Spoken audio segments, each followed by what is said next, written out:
Hello बच्चों, आज हम नया चैप्टर पढ़ेंगे एक दल के प्रभुत्व का दौर। तो सबसे पहले समझेंगे एक दलीय प्रभुत्व का आशय।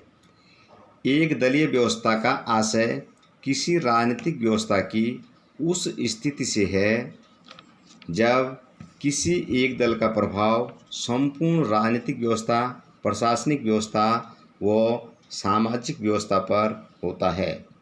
चुनावी राजनीति में अन्य दल उसके समक्ष कमज़ोर होते हैं, अर्थात एक दलीय प्रभुत्व का तात्पर्य है जहां पर संपूर्ण शक्तियों पर किसी एक राजनीतिक दल का अधिकार या नियंत्रण होता है और जो अन्य राजनीतिक पार्टियां होती है वह उसके समक्ष गौण होती हैं, अर्थात वह उसको किसी प्रकार से चुनौती नहीं दे सकती हैं।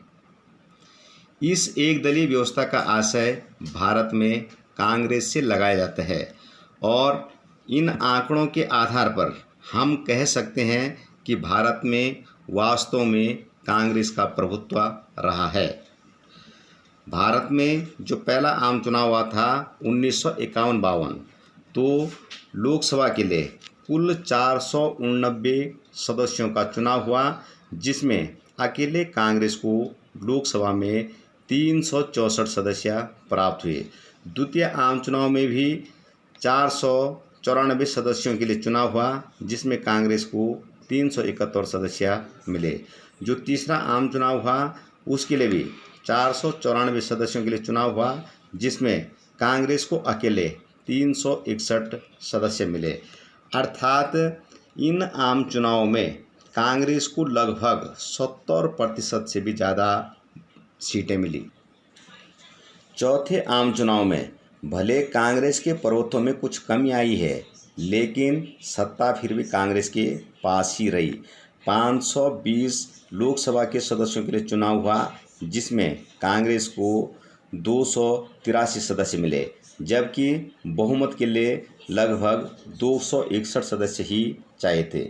तो भले कांग्रेस के प्रभुत्व में कमी आई, और कमी आने का एक यह भी कारण था कि जो हमारे देश के प्रथम प्रधानमंत्री थे पंडित जवाहरलाल नेहरू, 1964 में उनकी मृत्यु हो गई। फिर लाल बहादुर शास्त्री को प्रधानमंत्री बनाया गया और 1966 में उनकी भी मृत्यु हो गई। 1962 में भारत ने चीन के साथ युद्ध झेला है। 1965 में भारत ने पाकिस्तान के साथ युद्ध झेला है। इस प्रकार से भी भारत की आर्थिक स्थिति कुछ खराब हो गई थी। साधारण जनता को इससे कोई लेना देना नहीं होता है और उनको या साधारण जनता को मात्र भरपेट भोजन से ही तात्पर्य होता है। इस कारण से भी कांग्रेस के प्रभुत्व में धीरे धीरे कमी आई। लेकिन जो पांचवा आम चुनाव हुआ, भले कांग्रेस दो गुटों में विभक्त हो गई थी, कांग्रेस ओ अर्थात संगठन कांग्रेस और कांग्रेस आर अर्थात रिकोजनिस्ट, जिसको इंदिरा कांग्रेस या कांग्रेस आई के नाम से भी जाना जाता था। तो कांग्रेस के जो ये दो गुट थे, कांग्रेस ओ और कांग्रेस आर, यह अपने को वास्तविक कांग्रेस बताते थे। तो पांचवा आम चुनाव दोनों गुटों ने अलग अलग लड़ा।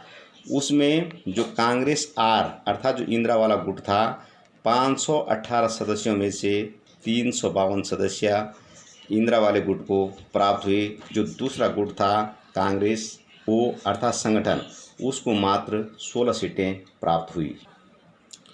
1977 में भारत में जो छठवां आम चुनाव हुआ, पहली बार कांग्रेस चुनाव हारी और भारत में गैर कांग्रेसी सरकार बनी, जिसको जनता पार्टी की सरकार के नाम से भी जाना जाता है, अर्थात एक गठबंधन की सरकार बनी। फिर जो सातवां आम चुनाव हुआ 1980 में, कांग्रेस फिर वापस आई और 542 में से 353 सदस्य कांग्रेस को प्राप्त हुए। आठवें आम चुनाव में भी कांग्रेस को लगभग 80% से भी ज़्यादा वोट मिली और 514 में से 415 सीटें प्राप्त हुई। जो नौवां आम चुनाव हुआ, फिर कांग्रेस चुनाव हार गई 1989 में, और ये भी एक गठबंधन की सरकार बनी, जिस गठबंधन को राष्ट्रीय मोर्चा की सरकार के नाम से जाना जाता है। तो इसका तात्पर्य हुआ कि भारत में स्वतंत्रता के पश्चात अर्थात जब से चुनाव प्रारंभ हुए 1951-52 से लेकर के और 1989 तक कांग्रेस का एक छत्र राज रहा। केवल बीच में 1977 में एक गैर कांग्रेसी सरकार बनी।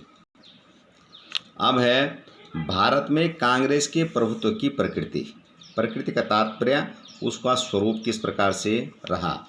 तो भारत में कांग्रेस की स्थापना 1885 में हुई थी, जो कि एक अंग्रेज अवकाश प्राप्त अधिकारी A.O. ह्यूम के द्वारा की गई थी। तो कांग्रेस की स्थापना क्यों हुई, इसमें भी मतभेद हैं। कुछ लोगों का मानना है कि A.O. ह्यूम ने कांग्रेस की स्थापना इसलिए की थी क्योंकि उसको भारतीयों की दशा पर दया आई और इस प्रकार से कांग्रेस की स्थापना की कि कांग्रेस के लोग अपना एक प्रतिनिधि मंडल सरकार के पास भेजेगी और सरकार और जो भारतीयों की स्थिति है उस पर विचार किया जाएगा। और कुछ लोगों का मानना है कि कांग्रेस की स्थापना A.O. ह्यूम के द्वारा इसलिए की गई थी क्योंकि अंग्रेज भारतीयों से डर गए थे या भयभीत हो गए थे। तो इस भय को हटाने के लिए या अपने जो उनकी सरकार है वो भारत में राज करते रहें, तो इसलिए एक कांग्रेस की स्थापना की गई थी कि कांग्रेस के साथ मिल करके समस्याओं का निराकरण किया जाएगा और अंग्रेज यहाँ पर राज करते रहें। तो कुल मिलाकर के कांग्रेस की स्थापना करने का मुख्य उद्देश्य यही था कि भारतीयों की स्थिति में सुधार या इनकी समस्याओं का निराकरण करना। तो भारतीय कांग्रेस समिति ने फिर बम्बई में, जो वर्तमान मुंबई है, अपने संविधान में संशोधन किया और इसका जो मुख्य ध्येय रखा गया, कांग्रेस का लक्ष्य भारत की जनता के कल्याण और उन्नति के शांतिपूर्ण और न्यायोचित उपायों से देश में एक ऐसे सहयोग मूलक राज्य की स्थापना करना है जिसका आधार राजनीतिक, आर्थिक और सामाजिक अधिकारों की समानता, सभी को उन्नति के समान अवसर देना और विश्व शांति तथा बंधुत्व की स्थापना करना है। फिर 1955 में अवाड़ी अधिवेशन हुआ और कांग्रेस ने अपना लक्ष्य समाजवादी ढंग का समाज घोषित किया। 1959 में नागपुर में अधिवेशन हुआ और इसमें कांग्रेस ने सहकारी खेती का प्रस्ताव पास किया। 1964 के भुवनेश्वर अधिवेशन में अपने कार्यक्रम में कांग्रेस ने लोकतंत्रात्मक समाजवाद का नाम दिया। 1969 में कांग्रेस दो गुटों में बढ़ गई थी, कांग्रेस O और कांग्रेस R। उसके पश्चात 1971 का चुनाव हुआ तो इंदिरा गुट अर्थात कांग्रेस R विजयी हुआ और उसको 352 सीटें मिली।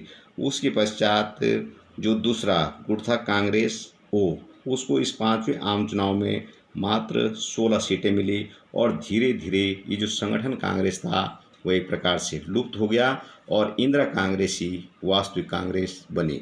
तो जब से हमारा देश स्वतंत्र हुआ तब से लेकर और 1989 तक कांग्रेस का एक छत्र राज रहा और बीच में केवल एक गैर कांग्रेस सरकार बनी थी 1977 में जनता पार्टी की सरकार, लेकिन वह सरकार भी अपना पूर्ण कार्यकाल नहीं कर पाई और 18 महीने में सरकार भंग हो गई। तो इस प्रकार से हमारे देश में कांग्रेस का प्रभुत्व बना रहा।